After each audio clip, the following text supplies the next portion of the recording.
Easy question है but explain करने के पॉइंट ऑफ व्यू से थोड़ा लेंदी हो जाएगा।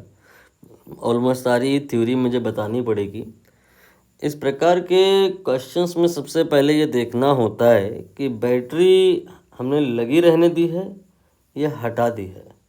कैपेसिटर के साथ कोई भी छेड़खानी जो आप अगर कर रहे हो, लाइक डाइलेक्ट्रिक इंसर्ट करा रहे हो या हटा रहे हो, प्लेट सेपरेशन बढ़ा रहे हो या घटा रहे हो, whatever you are doing, when you are doing, you have to see that कि बैटरी लगी हुई है उसके बाद आप उंगली कर रहे हो या बैटरी हटाने के बाद।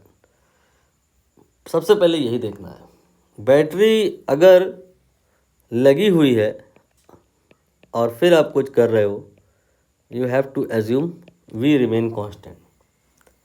बैटरी हटा देने के बाद जो अगर आप कुछ कर रहे हो, that time Q charge will suppose to be constant. Here according to the question battery remain connected. देखिए लिखा हुआ है बैटरी कनेक्टेड, यानी कि वी कांस्टेंट है, नॉट गोइंग टू चेंज। अब आप देखिए जो आप उंगली कर रहे हो उससे कैपेसिटर की कैपेसिटी पे क्या फ़र्क पड़ेगा। जो सी होता है उसका फार्मूला होता है epsilon not a by D, right. तो ए पर एप्सिलॉन नॉट पर तो कोई चेंज हो नहीं रहा है, but d you are going to decrease.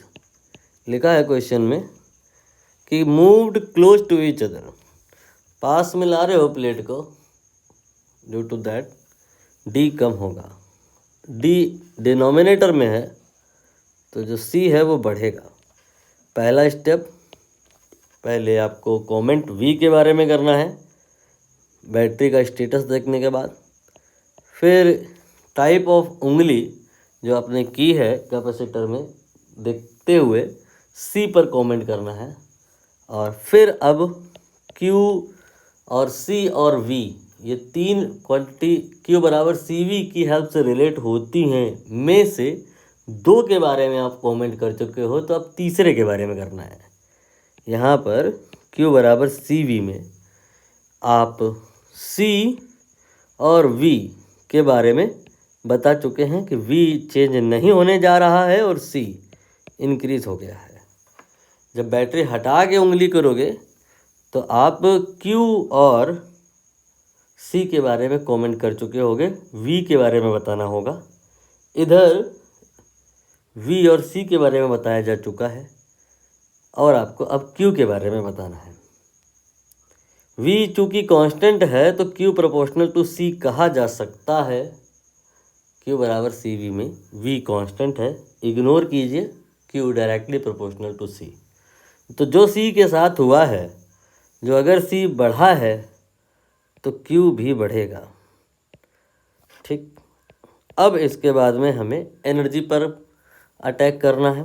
बहुत सारे फॉर्मूले हैं एनर्जी का, कोई भी लगाओगे सबसे आंसर आएगा, but half C V square वाला फार्मूला यहाँ पे compare to Q square by two C prefer किया जाएगा। रीज़न बीइंग कि इस फार्मूले में हमें दो जो क्वांटिटी हैं सी और वी में से एक पता है कि कांस्टेंट है, जो अगर आप ये लगाने बैठे तो गलती हो सकती है, क्योंकि क्यू और सी यहाँ दोनों ही चेंज हुए हैं।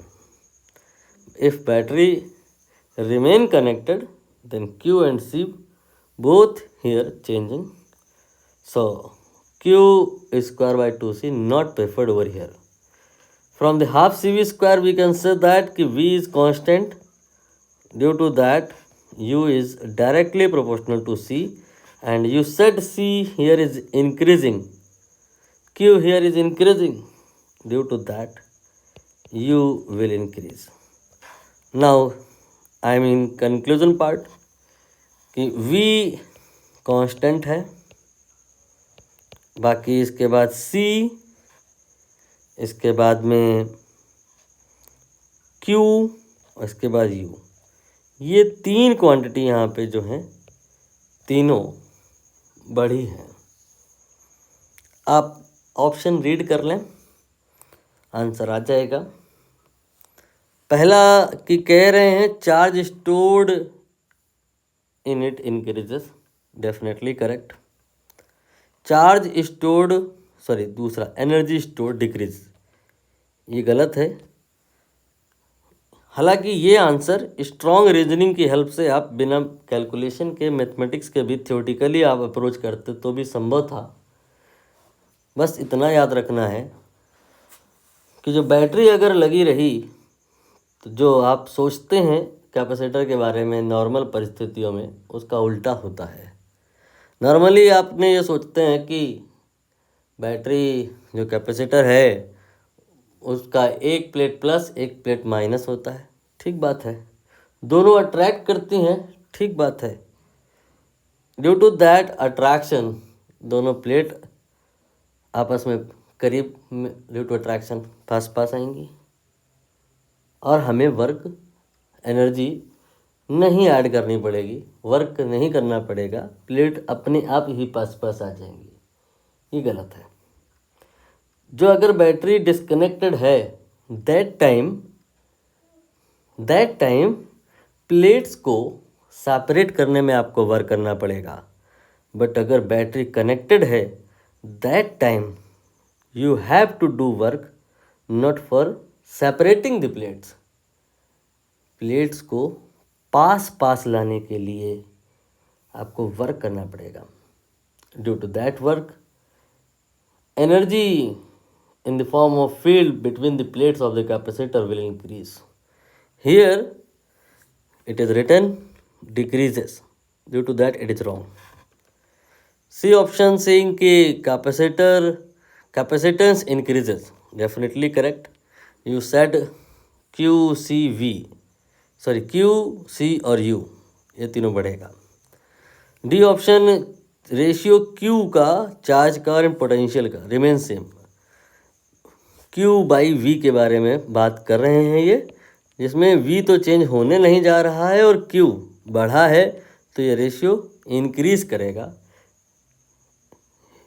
यहाँ लिखा है रिमेन सेम, गलत है। फिर आपने यहाँ पे ई ऑप्शन में आना है कि Q चार्ज और वोल्टेज का जो प्रोडक्ट है ये इंक्रीज होगा। सही है ये, it is a kind of energy. Half into Q into V ये तो कैपेसिटर की एनर्जी ही होती है। ऐसे नहीं समझ आया तो कोई बात नहीं, Q इंटू V को मैं देखो V कांस्टेंट है और Q बढ़ रहा है, due to that product will increase. ACE will be the correct choice for this question.